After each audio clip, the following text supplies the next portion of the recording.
नमस्कार दोस्तों, मेरा नाम है अनुपम मिश्रा और आप सभी लोगों का द टाइम फ्रेम में एक बार फिर से बहुत बहुत स्वागत है। दोस्तों, मेरे सामने इस समय ओपन है निफ्टी का वीकली चार्ट। ठीक है। इस वीक यहाँ वीकली चार्ट लगाने का रीज़न ये है, थोड़ा सा वीकली कैंडल जो हम लोग का डेवलप हो रहा है ना, उसके बारे में थोड़ा सा बताना था। अगर हम एक ब्रेकआउट को देखें, ये अगर हम इसे एक अपना ब्रेकआउट मानते हैं, ठीक है, कि यहाँ से मार्केट किसी फॉर्मेशन के थ्रू रेंज क्रिएट किया और ऊपर की तरफ गया, और अगर ये हमारे लिए एक ब्रेकआउट है तो मार्केट हमें किसी रेंज के फॉर्म में या किसी स्विंग के फॉर्म में क्या दे सकता है, हमें एक रिट्रेसमेंट दे सकता है, जिसे हम लोग रिटेस्ट भी कह सकते हैं। ठीक है। अब अगर मार्केट को रिटेस्ट देना है नीचे की तरफ रेंज के फॉर्म में, तो हो सकता है मार्केट में थोड़ा हम झुकाव देखें। ठीक है। मार्केट को एक अच्छी रेंज में जाता हुआ देखें। देखिए, ध्यान दीजिएगा, ये वीकली चार्ट है। वीकली चार्ट में इस तरीके का मूवमेंट भी काफ़ी मायने रखता है। मार्केट काफ़ी वक्त के लिए, है ना, काफ़ी वक्त के लिए मार्केट एक रेंज में चला जाता है। ठीक है। उस लिहाज से हम बात कर रहे हैं कि अगर यहाँ पे अभी हमें कैसा कैंडल दिख रहा है, आज कौन सा दिन है, आज जैसे हमारे लिए मंगलवार का दिन था, अब 2 दिन और बाकी हैं एक्सपायरी के लिए। तो इस जगह पे कुछ हमें इस प्रकार का कैंडल दिख रहा है। ये कैंडल इस समय कुछ इस तरीके का है। आने वाले वक्त में हो सकता है ये कुछ इस प्रकार का हो जाए, है ना, ज़्यादा डीप रेड का रूप ले ले, या इसी चीज़ पे ख़त्म करे अपनी चीज़ों को और यहाँ से दोबारा ऊपर की तरफ वो कंटिन्यू करना चालू करे। ठीक है। चलिए, तो ये जो वीकली चार्ट का ये जो इस बार जो कैंडल बन रहा है ना, ये वाला, ये काफ़ी अहम रहेगा मार्केट को, मार्केट की दिशा तय करने के लिए ये काफ़ी अहम हो सकता है इस बार। चलिए, डेली चार्ट पे चलते हैं और देखते हैं क्या दिखाई दे रहा है। डेली चार्ट पे हमें क्या नज़र आ रहा है कि हमारे पास क्या है, दो कैंडल ऐसे मिले हैं कल के और आज के, है ना। दो कैंडल ऐसे मिले हैं जो कि हमें एक रेंज को बनाते हुए नजर आ रहे हैं। अब यहाँ पे क्या स्थिति है कि अभी तक हमारे पास क्या था, डेली चार्ट पे हमारे पास एक पोल फ्लैग का पैटर्न था, ये वाला कुछ इस तरीके से। ठीक है। अगर हम इसकी कैलकुलेशन को देखें तो अभी भी हमारे पास 200-250 या 150-200 पॉइंट का मूवमेंट अभी भी हम अचीव कर सकते हैं। ठीक है। लेकिन ये कैलकुलेशन कोई गारंटी नहीं होती कि हाँ उतने पॉइंट्स हमें अचीव कर ही लेंगे। ठीक है। यहाँ से मार्केट निकला एक पैटर्न के साथ ऊपर गया, हो सकता है यहाँ पर रेंज बनाए और फिर ऊपर की तरफ चलना चालू कर दे। ठीक है। लेकिन मार्केट ने एक चीज़ जो बड़ी क्लियर बता दी, वो क्या थी, इसके लिए हम एक काम ये करते हैं, दो ड्राइंग्स मैंने बनाई हैं, वो मैं आपको दिखाता हूँ। ये देखिए। ठीक है।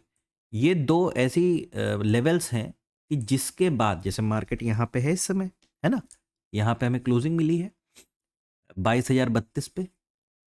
अब यहाँ से अगर इसके नीचे मार्केट उतरना चालू करता है तो उसको सबसे पहले क्या मिलेगा, यहाँ पे एक सपोर्ट मिलेगा। यहाँ पे क्या मिलेगा, एक सपोर्ट मिलेगा। इस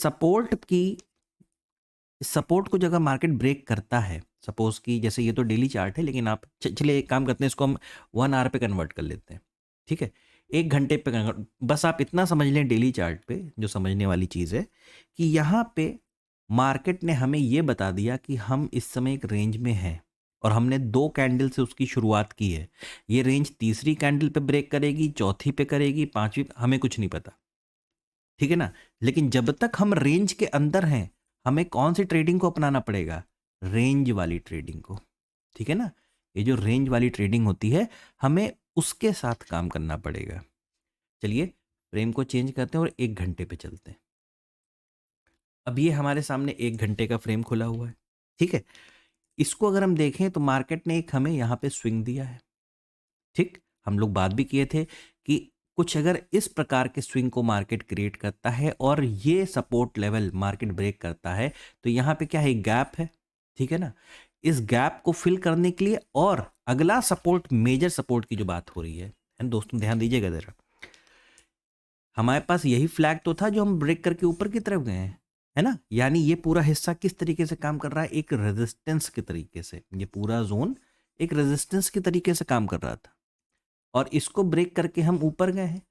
तो ब्रेकआउट, रीटेस्ट और कंटिन्यूएशन के फॉर्मेशन में भी हम काम कर सकते हैं कुछ इस तरीके से, है ना। और अगर मार्केट में कि जो हाइप क्रिएट हो गया कि बहुत ऊपर जा चुका है, बहुत ऊपर, हर दूसरे तीसरे दिन एक नया हाई बना दे रहा है ना, उसको थोड़ा सा कूल ऑफ करने के चक्कर में हो सकता है मार्केट थोड़ा हमें नीचे आता हुआ दिखे, उसके बाद दोबारा हम ऊपर चलना चालू करें। ठीक है, कुल मिला के कहने का मतलब ये है दोस्तों कि ये लेवल अगर जो सपोर्ट लेवल टूटता है, ठीक है, और हमें किसी 1 घंटे के फ्रेम पे जो हमारे सामने इस समय ओपन है, हमें कोई ऐसी क्लोजिंग मिलती है, तो हम अपने शॉर्ट को प्लान करेंगे। जो हमारा अगला टारगेट लेवल हो सकता है नीचे की तरफ का, वो हो सकता है तकरीबन 21,850। ठीक है, तो 21,850 तक के लेवल के लिए, यहाँ तक के लिए हम इसको प्लान कर सकते हैं। बस देखने वाली बात क्या रहेगी कि मार्केट यहाँ से डायरेक्ट ब्रेक करता है या इस फॉर्मेशन से उतरता है ना। जैसा भी होगा चार्ट पे चीज़ें दिखेंगी, बनेंगी, आप उसी तरीके से चीज़ों को प्लान कीजिए, क्योंकि ये आप देख रहे हैं ये एक अच्छा खासा गैप है, इसको मार्केट भरने की कोशिश कर सकता है। ठीक है, बात कर लेते हैं ऊपर की। तो अब ऊपर के लिए क्या है, ऊपर के लिए मार्केट ने एक स्विंग दे दिया, है ना। तो जब तक मार्केट इस लेवल को क्रॉस नहीं करेगा, बहुत अच्छी बाइंग के लेवल्स हमें देखने को नहीं मिलेंगे। ठीक है, और यहाँ पे ऊपर जाने के लिए वो कुछ इस प्रकार से ये फॉर्मेशन के साथ अगर ऊपर जाता है तो भी ठीक है। मतलब कुल मिला के हमें यहाँ पे कुछ न कुछ नज़र आना चाहिए। ठीक है, और अभी हम फिलहाल जिस जगह पे हैं वहाँ पे एक काम क्या करें, हम यहाँ पे एक और लाइन बना लेते हैं। और ये लाइन पता है कहाँ कैसी बनेगी, ये देखिए डेली चार्ट पे जब आप देखोगे ना इस चीज़ को, तो ये देखिए हमने ज़्यादा कुछ नहीं किया है, बस हमारे पास जो सपोर्ट था, इमीडिएट सपोर्ट लेवल कल के लिए एक ये वाला, है ना, और ऊपर रेजिस्टेंस लेवल ये वाला, मतलब ये रेजिस्टेंस हो गया और ये सपोर्ट हो गया। ठीक है, इतना क्लियर है। अब इसके बीच में हमने कहा था ना कैसी ट्रेडिंग हम लोग प्लान कर सकते हैं, एक रेंज वाली ट्रेडिंग। अब आप, मैं इसको क्या करता हूँ 5 मिनट या 15 मिनट के फ्रेम पे लगाता हूँ, पहले 15 मिनट पे लगाता हूँ, देखते हैं क्या दिखता है। ये देखिए, ठीक है। ये सपोर्ट है, ठीक है, मार्केट यहाँ से आया ऊपर की तरफ गया, ये रेजिस्टेंस से टकराया, फिर नीचे की तरफ गया, है ना। अब यहाँ पे क्या बना रहा है, कुछ इस प्रकार का ये फॉर्मेशन क्रिएट कर रहा है, यहाँ पे एक स्विंग क्रिएट कर रहा है मार्केट। अगर इससे ट्रेंड लाइन को ब्रेक करके दोबारा यहाँ तक जाता है तो हमारा अगला टारगेट 21,120, माफ़ कीजिएगा 22,120 तक का हमें टारगेट मिल सकता है, अगर हम कल को इस ट्रेंड लाइन को ब्रेक करते हैं और ऊपर की तरफ जाते हैं।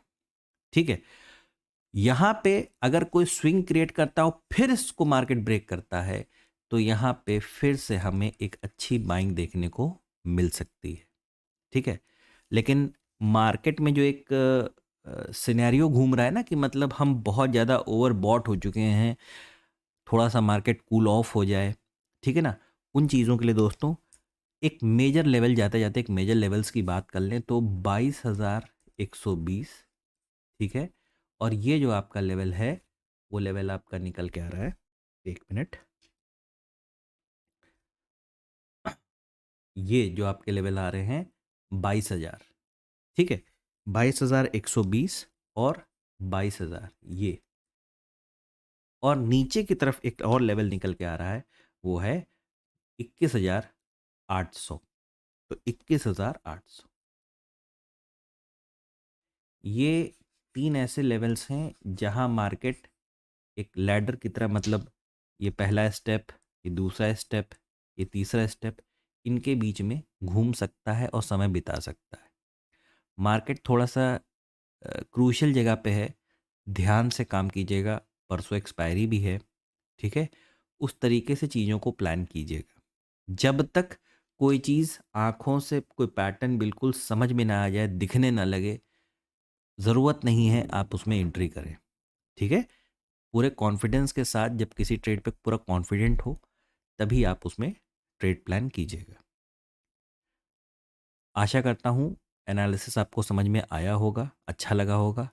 दोस्तों, आपको मेरा एनालिसिस अच्छा लगे तो please like, subscribe and share my channel. धन्यवाद, नमस्कार।